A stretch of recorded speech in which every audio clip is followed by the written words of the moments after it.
Hey, everybody, it's Liz joining you as usual from Central Virginia and the unceded lands of the Monacan Nation. And I'm so glad that you're here. And as always, if you want to know whose lands you might be residing on, please be sure to check out native-land.ca. It's an excellent map, really helpful for North America in particular.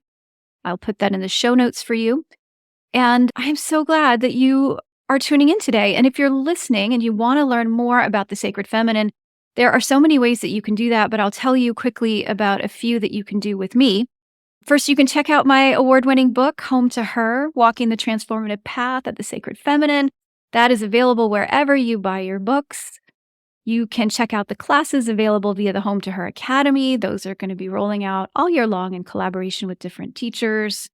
And you can follow me on social. I'm at Home to Her on Facebook and Instagram. I keep forgetting to mention the Tiki-Takis, as a previous guest said, but I try to show up there here and there. I also have a Facebook group that's pretty robust, and you can find that at Home to Her as well. So if you like to be in conversation on Facebook, you could check that out.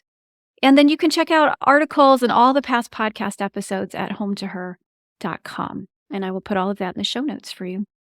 And if you are a regular listener, I would love it if you would consider leaving a review of the show wherever you access it. The reviews are so helpful. It helps other people to find this information. And I don't know about you, but when I got started on this path, it was not easy to find information about the sacred feminine. I think it's getting easier now, but if that speaks to you, that would mean a great deal to me. And as always, feel free to reach out to me with your thoughts, your comments, your feedback, your suggestions. I really do love hearing from you, and social is a really good way to do that. So let's get on with the show. So here's a question for you. How far would you be willing to go to live out your sacred purpose? This is a big question, right? I actually think about this all the time. And I have been so inspired to have so many people on this show over the years who are doing this in a whole variety of ways. And my guest today is someone that I feel like has really taken this to a whole different level. And I don't even know how much we're going to be able to cover in this conversation, but I know it's gonna be perfect. And I think her story and her life's journey has been really, really inspiring and spectacular. So let me go ahead and introduce her to you now. Cynthia Jurs is the author of the new book, Summoned by the Earth: Becoming a Holy Vessel for Healing Our World. She became a Dharma teacher in the Order of Interbeing of Zen Master Thich Nhat Hanh in 1994, and in 2018 was made an honorary lama in the Vajrayana tradition of Tibetan Buddhism in recognition of her dedication in carrying out the Earth Treasure Vase practice, which, not to worry, we are going to discuss that today. Inspired by 30 years of pilgrimage into diverse communities and ecosystems, today Cynthia is forging a new path of Dharma in service to Gaia, a path deeply rooted in the feminine, honoring indigenous cultures, and devoted to collective awakening. Cynthia leads meditations, retreats, courses, and pilgrimages to support the emergence of a global community of engaged and embodied sacred activists. She's joining us today from her home in Santa Fe, New Mexico. Cynthia, thank you so much. It is really an honor to have you here with me. Thank you so much for inviting me. I'm really moved just hearing, the little I have from you and with you. It's really moving to connect. Thank you. Well, I know I have a feeling this conversation is going to go really fast. But where I usually like to start with guests is I love to hear about people's spiritual backgrounds. And I always say part of it is I'm just curious. But I'm often interested, because we are talking about the sacred feminine, I'm always curious as to whether or not that was a part of that spiritual upbringing, and if there was anything you had to leave behind to access that or not. So yeah, I would love to start there if that's okay with you. Absolutely. Yeah. Well, let's see. I grew up in a family that didn't have much of an interest in anything spiritual or religious. My father and his family were Christian Scientists, but his mother, my grandmother, and one of his brothers died very young because they wouldn't receive medical treatment. And that kind of soured him. And so he walked away from the church. And my mom was also from a kind of atheist family, really. I mean, I think her ancestors would have been considered Christian, but her immediate parents were really kind of atheist. But my mother had a really strong connection to nature. And she instilled that in me as a child. And we spent a lot of time outside. And I absorbed a lot of my love for Mother Earth through my own mother.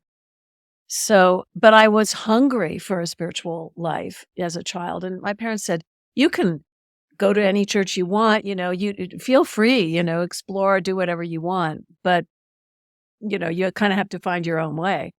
And so then when I was in my 20s, I started to hone in on things. I was very drawn to healing arts and studied body work and things like that, different formats and traditions. And then I followed a Hindu teacher named Muktananda for a while. But it was when I kind of found my way into the Buddhist world that things started to make a lot of sense for me, because it was very much oriented towards, not requiring one to believe in an external God, but really finding our own Buddha nature, which we all have, which is accessed most directly in the teachings through the practice of meditation. And, there we can kind of come home to our true self, as Thich Nhat Hanh would say. Thich Nhat Hanh became my teacher in the 1980s, and I loved him because of his invitation around two things. One is engaged Buddhism, as he describes it. So, it's one thing to meditate and, breathe and practice and whatever it is, but it's another thing to engage our practice to be of benefit to other beings. And that really spoke to me. My family background was very engaged in local political situations and callings that way. So I kind of came up with that. And the other thing Thich Nhat Hanh always stressed is the notion of interbeing. So this connection between all things and all beings, interbeing. And it just, his language and his approach is so simple. And it really opened up a lot for me to meet him. And, I became a teacher in his lineage after practicing with him for maybe 10 or 15 years. And then I found also the Tibetans, and I love many of their teachings as well, and went very deeply into that. But I also was struggling a bit inside of the Buddhist world, because it's very patriarchal and it's very hierarchical. I mean, many of the religious and spiritual traditions are. And I was also struggling with that as a woman, and as someone who is looking to the earth as the embodiment of so much beauty and wisdom in all the living systems of Gaia. So I've had to kind of make my own way now.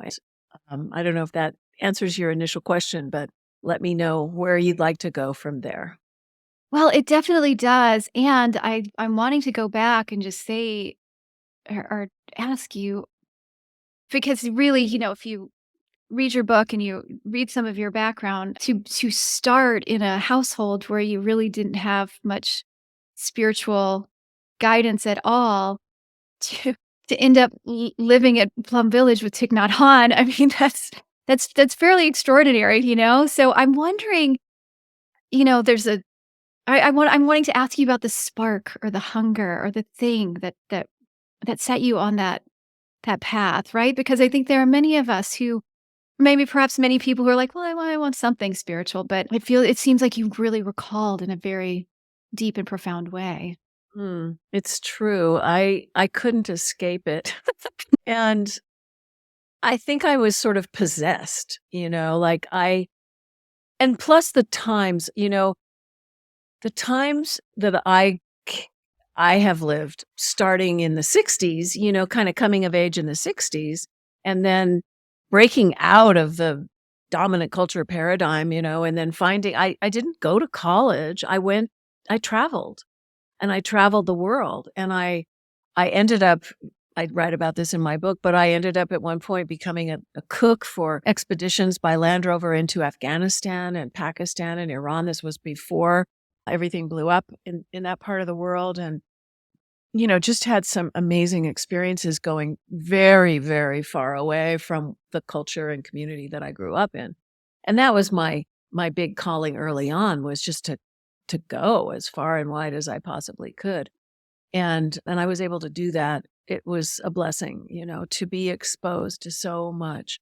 And then, I was deeply hungry for some meaning to my life that was bigger than me. I kept searching and wondering and, you know, trying to find my way. And healing was a big part of it, as I mentioned, but meeting Thich Nhat Hanh was seminal.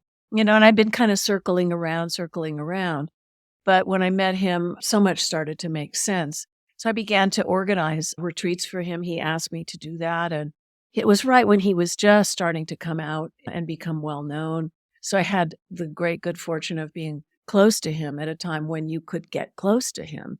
And, he married my husband and me and, put a little bell in my hands and said, okay, start a Sangha and things like that. So, but I was, as I say, I was also curious, very curious about the Tibetan tradition. And at one point, I went into retreat on my own. It was the first time, actually, that I kind of extricated myself from my life and went up into the woods and did a personal retreat. And during that time, I had an experience of what I later learned was the 21 manifestations of Tara, the feminine deity that is so venerated in the Tibetan Buddhist culture. And I was meditating outside on a rock. And she just started arising into the space in front of me, like fully grown, all the details, and sitting on a lotus and, looking at me. And I didn't at that time have a lot of experience within the culture of Tibetan Buddhism. So it kind of blew my mind. And it was happening day and night, meditation, dreams, you know, I couldn't get away from it. And that really, really got my attention. And you'll recognize and be interested in the fact that this was this beautiful feminine deity, embodiment of the sacred feminine. And so, it led me onto the path. I went to Asia. I met one of my first Vajrayana teachers in Bhutan who said, "Oh yeah, that was Tara, right? Here she is, in all her forms." And I just had to say, "Yeah, that's what I saw." And I didn't have that going already.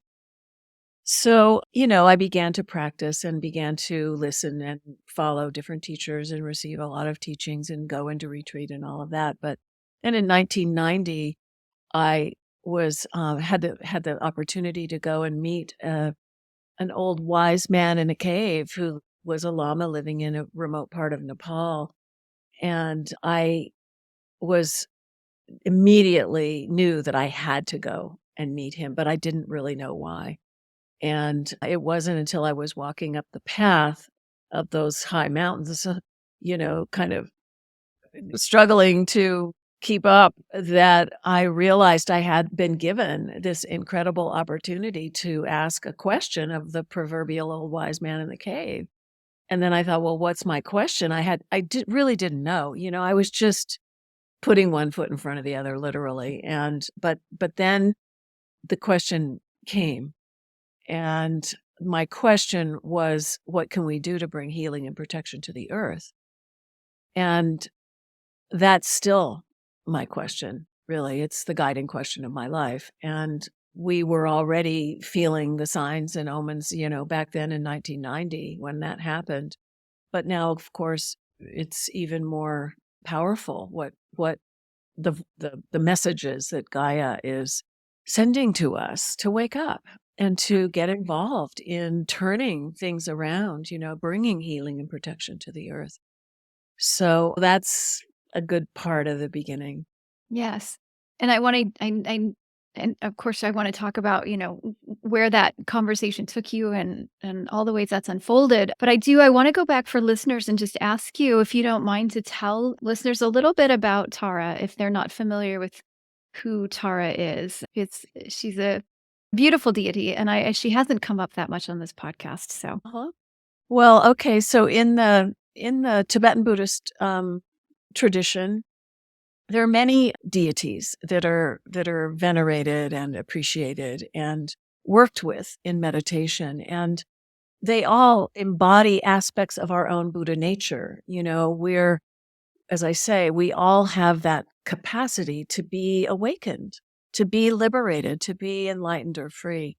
And so the teachings offer us different ways we can access that within ourselves. And the practices in Tibetan Buddhism usually involve visualizing a deity that is an embodiment of something that we want to make part of ourselves, and we begin to realize that actually we're not separate.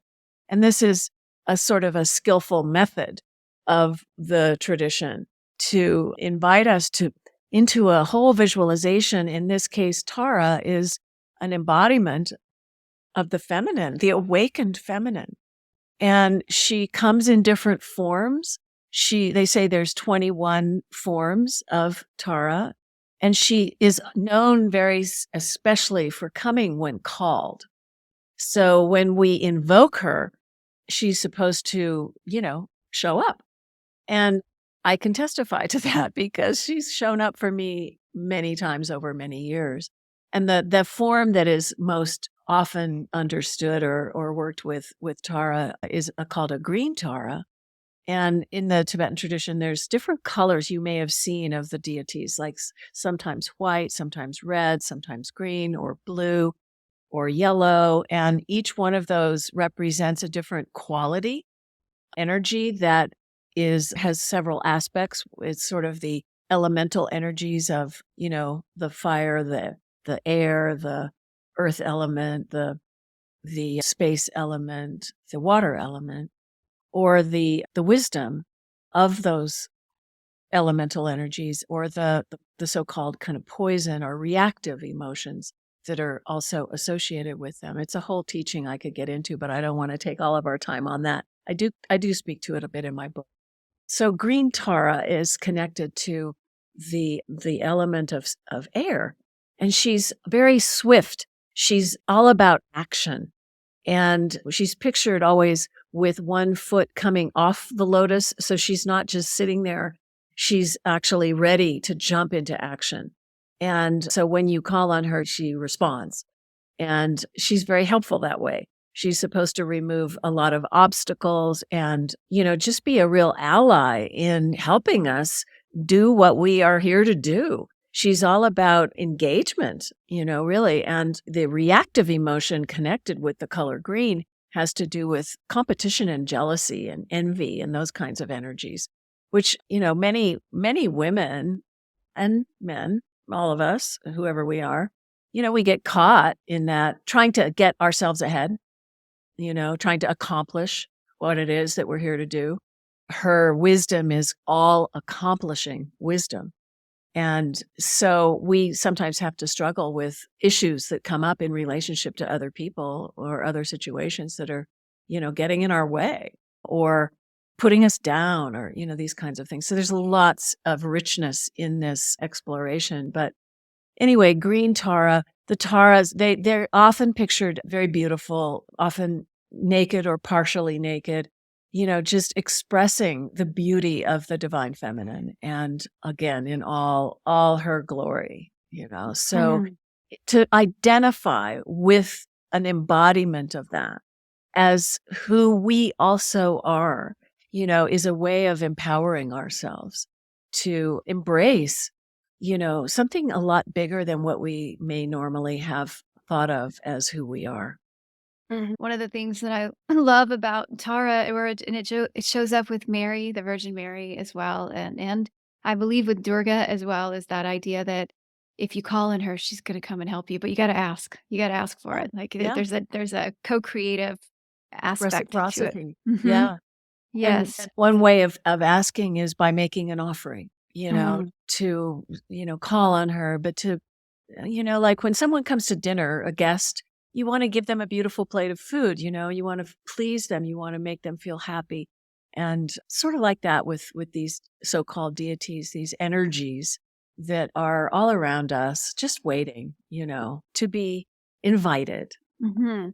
And isn't there also a story connected to Tara about her demonstrating that you can, in fact, achieve enlightenment in the body of a woman? Is that That's right. yeah. That's right. Okay. Thank you. Yeah, so the story goes that she was a noble woman in, times past, and that she was very interested in the spiritual life and service, and everybody said, "Well, you should pray to be reborn as a man because then you can be enlightened."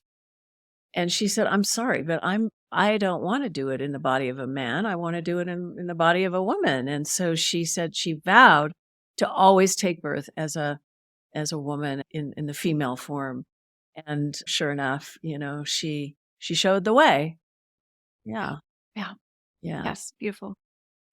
Well, and I'd love to go back to so you got the opportunity to ask this question to the holy man in the cave. And yeah, what did he tell you?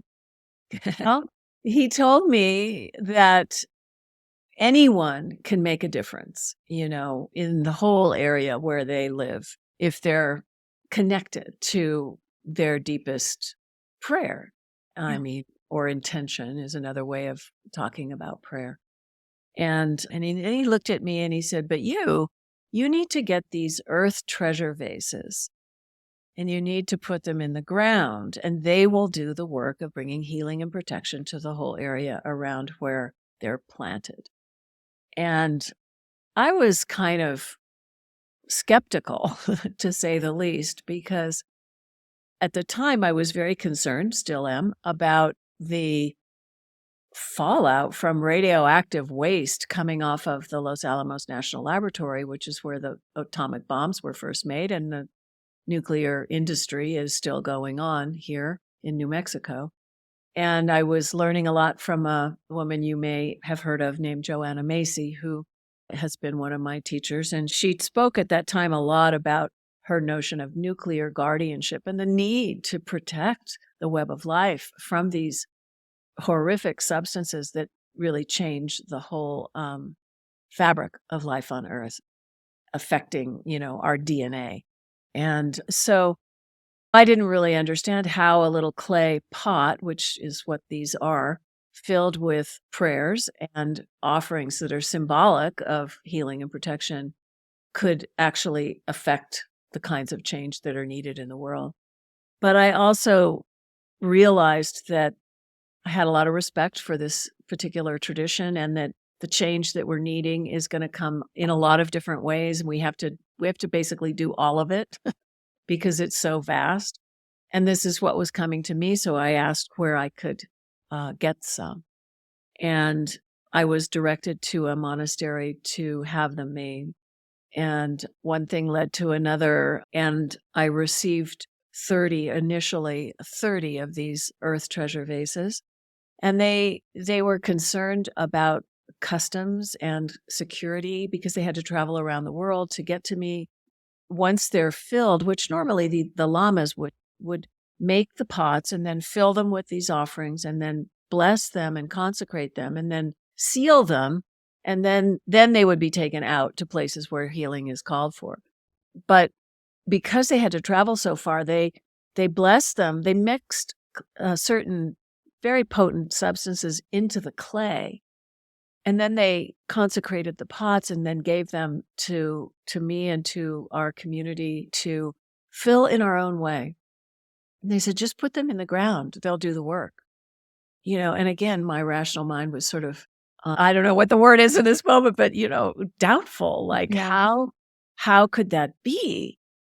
And yet, okay, so let's try this. And it took me about 5 years before I started working with them because I was really overwhelmed with the assignment. But I also felt like the signs were starting to happen of forest fires and droughts and all the other things that we could name coming more and more quickly, And so, okay, well, we have these little treasure vases and let's see what happens. So we started to work with them and dedicate them to going into different places. And this global healing mandala of locations was born. And we started up above Los Alamos National Lab and buried the first one there And then we went to the 4 directions, to the north, south, east, and west around that place, and put them in at source of the Rio Grande River, the mouth of the Rio Grande River, and on top of the 2 highest mountains to the east and west. And that began to seed this global intention for healing and protection. And then they started going out around the world. And at a certain point, I received 40 more that were actually made at the same time as the original ones. And the practice has taken me all around the world to incredible locations and communities. I mean, because everywhere you turn, there's an issue that needs healing or protection or renewal. And these are the times we're living in, But then at a certain point, we made another generation of these ourselves with the guidance of a Native American potter here in New Mexico, who taught us how to make these little clay pots and carried the practice forward. So it's gone on for about 30 years, and the book is very much about a lot of those journeys and what's happened. Yes. So fascinating. And I was thinking, as you were saying, like with your skepticism, how I was just reflecting on how popular culture, like we're simultaneously very skeptical of magic or things that fall in the realm outside of rational, logical data. I'm going to do X and X produces Y or whatever. Yeah. And yet our stories in our movies and everything is just full of examples of the same thing. And it's like, I wonder sometimes if it's this buried knowing, forgotten in air quotes, right? Because we didn't really forget, but we're trying to reclaim a knowing that yes, in fact, we are co-creating energetically with all kinds of forces that we cannot possibly fully know, and so therefore have no idea how this might play out. But I think that one of the things that is maybe challenging, and I'm curious what you would say about this too. Like I've got school-age kids and they think of magic as like Harry Potter. Like they think of it as very dramatic, kind of like you see this very visible thing immediately. And yet I feel like what you're talking about and what you're describing, there also has to be a faith that it is larger than us, right? And so we may well not see how it's going to play out in our lifetimes or know, and that isn't really the point, right? For us to know for sure. It's to participate in the process. Yeah, and participate in something so much larger than ourselves and get over ourselves, like, I mean, I'll tell you, when I thought I knew what was best for these treasure vases or for the world, all kinds of things would go wrong. But when I got out of the way and allowed something larger to operate that I was in service to, then suddenly things would start to fall into place. And that is magic. Yeah. That is miraculous, because so much of the time we make it so much harder for ourselves than it needs to be. Yeah. And when we stop doing that and thinking we have all the answers, then something else can start to operate. Maybe it's the divine feminine, maybe it's Gaia herself, maybe it's Great Spirit, whatever you want to call it, the miraculous web of life, that we suddenly align ourselves with, that then can go where it needs to go. And I think indigenous peoples have always understood this, and the way in which nature operates that we have tried to control and are making such a mess of. So, I think the way Harry Potter operates in this case is through the synchronicities and the connections that start to appear where, all I did was form an intention that, okay, so I would like to take one of these treasure vases, or somebody calls and says this needs to happen, to some location. And then all of a sudden, all this starts happening like I could never have predicted.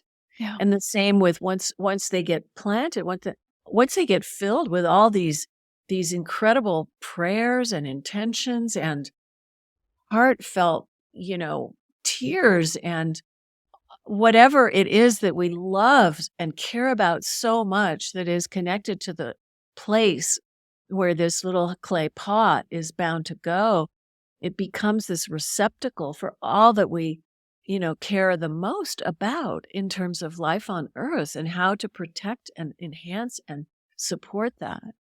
Yeah. That then it becomes like a living being, and then things start happening. Yeah. Yes. Well, and I wonder if you could speak to, I'm sure, how many of these have you placed now? How many total have you done? Do you know? I always lose track. I'm not very good about numbers, and I just it's so big. I think we have a total of about, I think it's 93 or 94, Wow. and there's probably of that 25 or so that are still in process.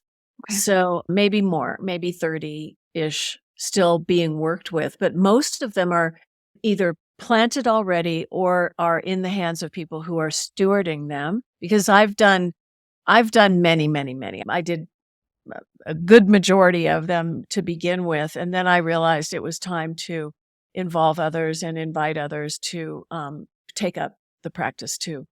So my job now is to support a lot of other people doing that, and it's been amazing. I mean, we might make another generation to come in the future. We'll see how this goes, but right now we want to really support those who are working to get them in the ground, because they're really supposed to be in the ground. That's where Yeah. they do their work. Yeah. Yeah. Well, and I'm curious if I'm sure you've got, and well, and you have many of them in your book, but if there's any in particular stories that sort of come forward for you of actually, you know, placing one of these, like anything that you might want to share with listeners. Yeah. It's been so many amazing stories. I often don't even know where to begin because there's been so many of them, and each place is so different. I mean, since you're interested in the feminine, I would say that, like, one of the very powerful places that I went with this practice is the Democratic Republic of Congo. And that's, in some ways, it's considered the rape capital of the world, and rape is really being used as a weapon to control communities and people and women. And I wanted to address that as one of the core wounds that is in need of healing all around the world. And I met incredible women there who are standing up to tell a new story. And we also took the treasure vase into the forest. Congo has the second largest rainforest in the world outside of Brazil. And so it's a very, very important place to maintain the balance of, the living systems on Earth by protecting those rainforests. And Congo is being exploited terribly by a lot of things, one being the mining of minerals. It's a very rich, rich land, and a very beautiful land. And it is not the heart of darkness. It is a beautiful place in the heart of Africa. And so we ended up making relations with one woman in particular. Her name is Nema Namadamu, and she became my sister and has now started an organization called Hero Women Rising. And her work is integrating, all of these things, from empowering women to stand up to becoming voices of the future, and telling their stories and healing, and also planting trees to protect the land and the forest. So there's tremendous amount that came from taking one of the treasure vases to Congo. I mean, she is a living treasure. And what she's done as a result of all of this, and what her people have done, is transforming the country, basically. I went to Australia, and when I was getting ready to go to Australia, I thought, I wasn't really like, I was okay, I guess we have to go to Australia because it's a whole continent, and after all, we have to spread this around the world. And then I got an invitation to meet the custodial elder of Uluru, which is Ayers Rock in the center of the Australian desert. And he was here in my hometown here, and came and visited and gave an incredible blessing to this practice, invited us to come. And we did. And I then we went from Uluru up to the Northern Territory of Australia, where we were introduced to an elder woman named Auntie Margaret Catherine.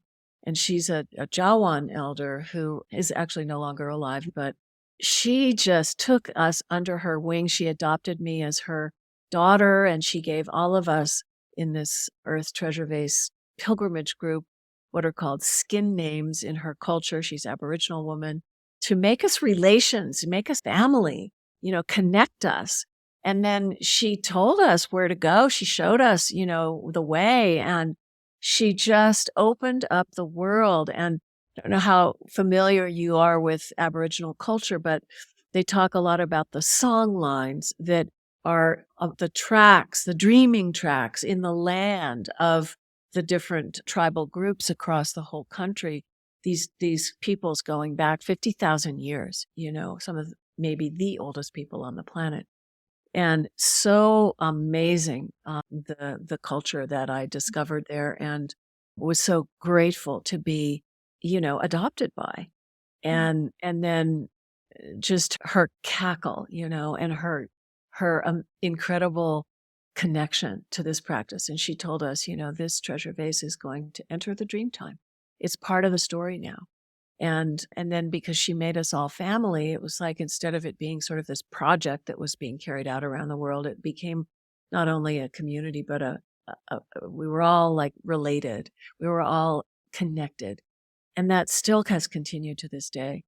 So, there's stories of working with ex-combatants and former child soldiers in Liberia. That's another where real tangible things came from burying a treasure vase.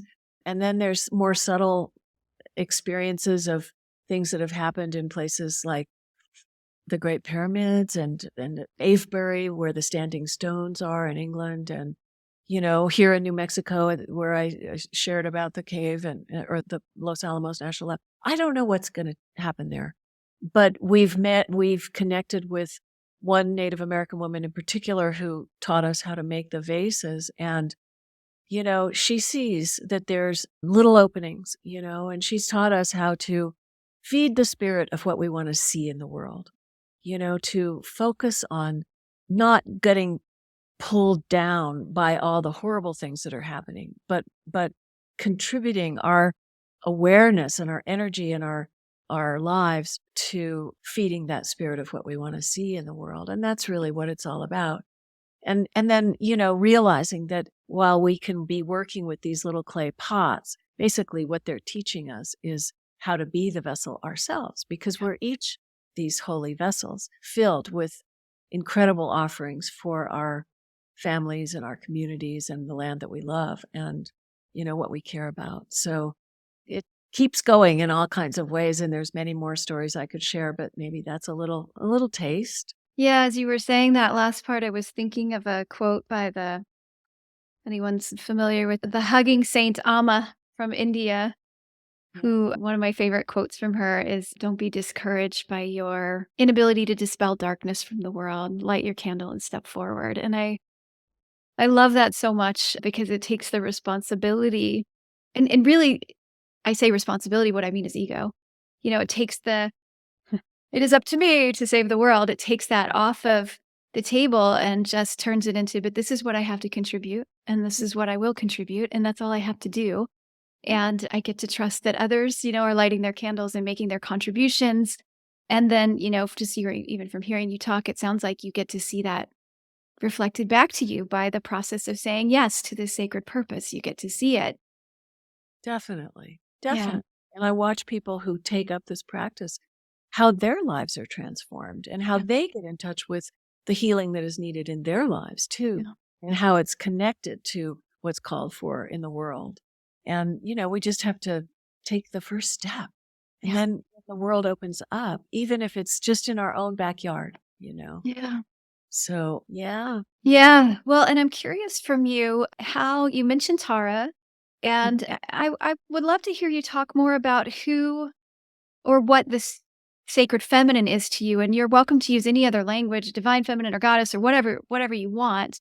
But and how perhaps that understanding of her, the feminine aspect of God, has been shaped by this journey that you've been on with the Earth Treasure Vases. Thank you. Yeah, it's really a big part of it, actually, because, I was very hungry for that connection. And I wasn't finding it exactly inside of these lineages that I was practicing in, which I love the teachings, and I'm so grateful for my teachers, but there was like, so Tara came the closest to sort of answering that need.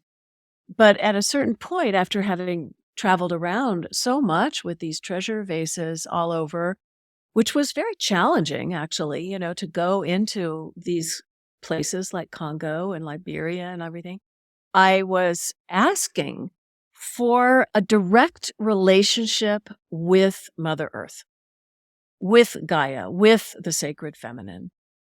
And, it was like one thing to sort of imagine her, and it was another to, have my ground be her.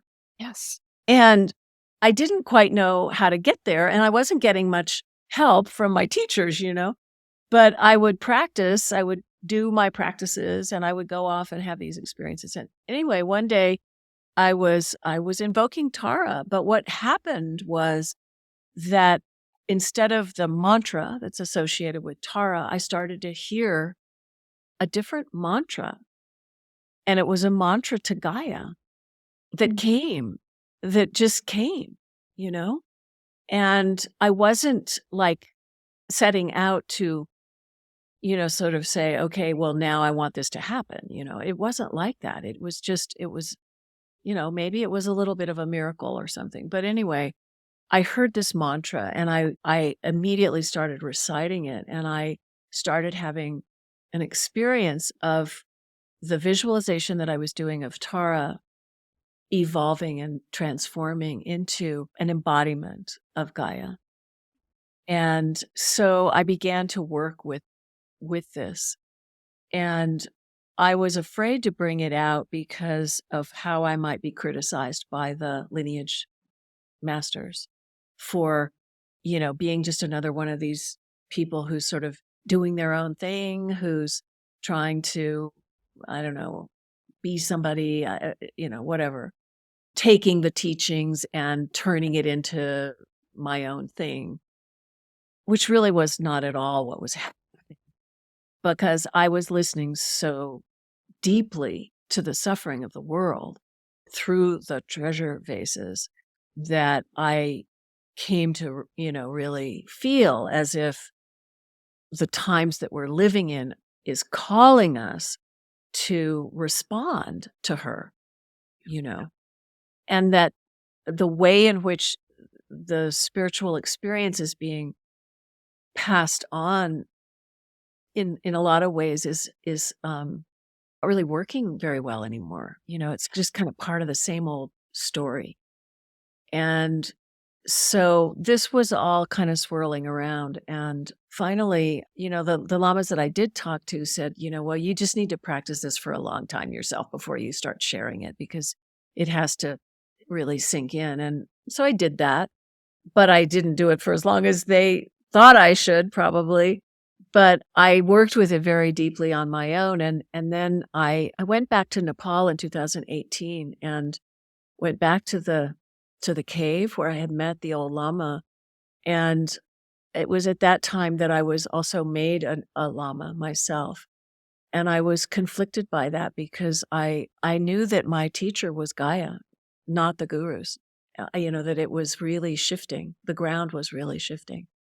But I love the culture, and I love I love so much of it. So I was struggling. And where the lama used to live when I met him, 35 years ago, his daughter was there, and she was now 80. When I met her, she was 50, and she'd been there since she was 30, and she was now 80. I mean, like, this is a woman who, if she were a man, people would be flocking to her. But since she's a woman living in the remote part of Nepal, nobody hardly even knows about her. And so I had that experience, and going back to see her, but coming down the mountain, the same mountain that I had found my guiding question, coming down that same mountain on that next trip back, I fell over the edge of the trail, and I thought I left my body. I mean, I thought I was dead, because it was It's very steep all the way down thousands of feet to the bottom, and Wow. there's nothing stopping me. And I tumbled, but then all of a sudden I came to a stop, and I didn't know how that happened, how I was, you know, spared. And I had to come to terms with that. And it took a while, but because I was not that badly injured, I was a little injured, but I was able to, with the help of a Sherpa porter who was up above on the trail, that I yelled for help. I was afraid I was going to fall. Anyway, it's a whole story, and that too is in the book. But so I had some help getting up after that. And it was a very intense and powerful experience, because it really was a near-death experience. But I realized in reflecting on it that, yes, I had fallen off the path, literally, and that it was the earth who caught me, because I could feel her on the back of me going, like this, just grabbing onto me, going, "No, it's not time for you to go yet. You're with me."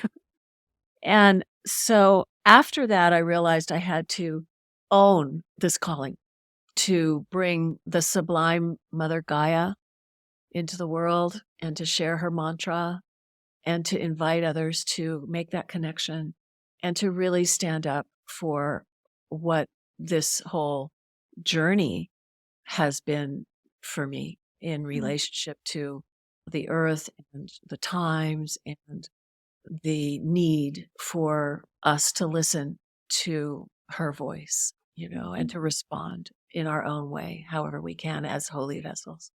Yeah.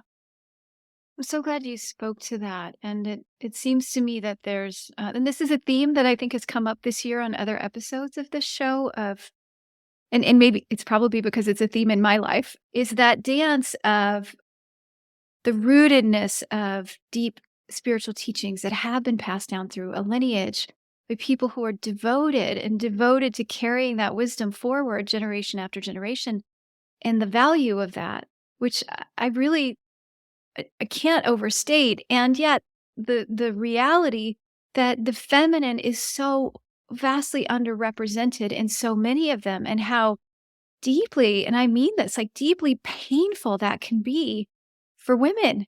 And I think it's painful for men too, whether or not they know it, but just how Mm. deeply painful that can be to feel drawn and connected to teachings and to not see yourself in them. And I've seen kind of, and I've done it in my own path, like the kind of the reactive, well, like, screw all of this. If I'm not in it, you are not a representation of God to me. You cannot be, because I belong here too. And it's been, of course, years, like we evolve, right? But it to me, I think the more interesting question to me now is, and this is the feminine as well to me, is the yes and. Like, Mhm. how do we hold the both? How do we hold the wisdom of the teachings and the dedication of those teachers and the love and all that was poured into that over time, and the reality that we need this feminine perspective that just perhaps hasn't been there. And it makes me even wonder if it's the infusion of the feminine in kind of in the way that you're describing. I know you didn't say it's an infusion, but I'm imagining it that way, that helps those traditions evolve and survive and be relevant, because Goddess knows we need some kind of spiritual grounding for what we're headed for, Mm. Like, I don't think that it's wise to throw everything out. I don't know how you feel about that, but Yeah, no, I'm right with you. And that's actually one of the teachings of the holy vessel, right? Because if you're a vessel, a vessel needs to be able to hold it all. And we don't want to contribute to more polarity in the world. We got enough of that. yeah. So we're not wanting to say, be reactive in that way. I mean, of course, there's like, okay, everybody, time's up. This isn't serving anymore. But we want to do that in a way. We want to make the change and transform in such a way that we come together. We hold each other. We have love as our guiding force, not hatred, And so how do we do that? How do we do that? And that's our assignment in these times. No.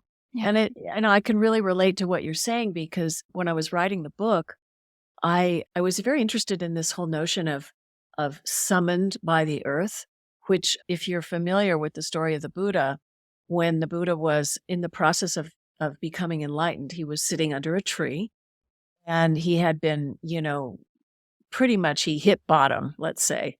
And he was then recovering from starvation and all of these ascetic practices that he had been doing. And he took food from a young girl who fed him and kind of brought him back to life. And then he had this awakening. And in the process of his awakening, he was being challenged, in his psyche by all the forces that wanted to stop him and put him down.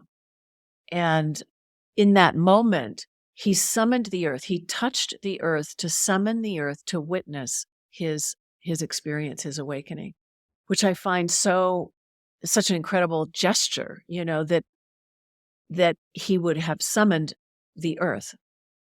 So I was curious about that, because my own experience, not that I'm enlightened at all, but I feel, I had been summoned. And also, at a certain point along the way, I was actually in Australia when we were completing a certain phase of this whole practice of this mandala with the treasure vases.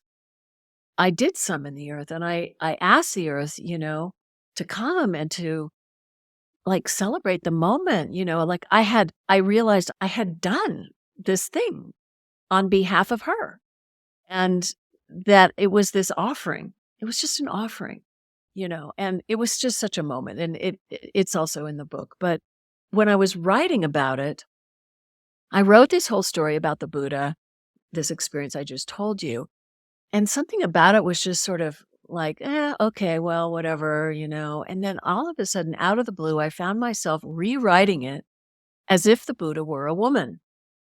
And it had never occurred to me to even think about the Buddha being a woman, because the Buddha was the Buddha. He was a man historically. And yet there I was reframing it just enough so that it was a woman's story instead of a man's story.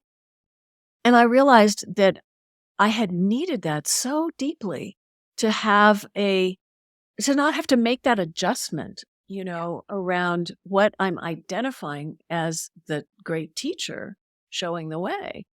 And instead to see that it's part of me, as a woman, that I could have that experience. And I got some pushback from some of the men who read the book and, commented like that wasn't okay with them. They didn't like it. And wanted me to change it because the Buddha was not a woman. The Buddha was a man. Well, I said, well, I'm not saying the Buddha was a woman. I'm saying, let's just imagine for a second what it might be like if the Buddha were a woman, just for the sake of the conversation. Anyway, it changed the ground for me a lot. And I hope for others who will read it. Yeah. Oh, that's such a beautiful story. I was just thinking about wow, what if we did that with other stories? Like, what if Jesus were a woman? Quite fun to consider. Oh my gosh. I feel like I could ask you lots and lots more questions, but I think this might be a good place to stop because I think we're going to run out of time. Oh, Cynthia, thank you so much. I just feel like that whole, and just even just wrapping it all up for us by explaining the title of your book, Summoned by the Earth, and drawing the Buddha into that. I'm going to be with that. I'm going to be with that for a while. So thank you so much for your time and for your gifts and what you've been offering the world. It's such a pleasure to be with you. You're so welcome. It's wonderful to talk with you and to connect with your listeners through our conversation, and just, hope for all the ripples to go out where they need to go and be received in the ways that will be of benefit. Yeah, may it be so. And Cynthia's book is Summoned by the Earth, Becoming a Holy Vessel for Healing Our World. And your website to learn more about you, I had it written down, and it's GaiaMandala.net. GaiaMandala.net. Not to worry if you didn't catch that. I will put that in the show notes. And thanks to all of you for listening. As always, I'm so grateful that you're along on this sacred feminine journey with me. And if you like the show, you can do a few things. You can give it a favorable review. You can subscribe. You can tell all your friends about it. And until next time, take very good care of yourselves, and I'll be with you again soon.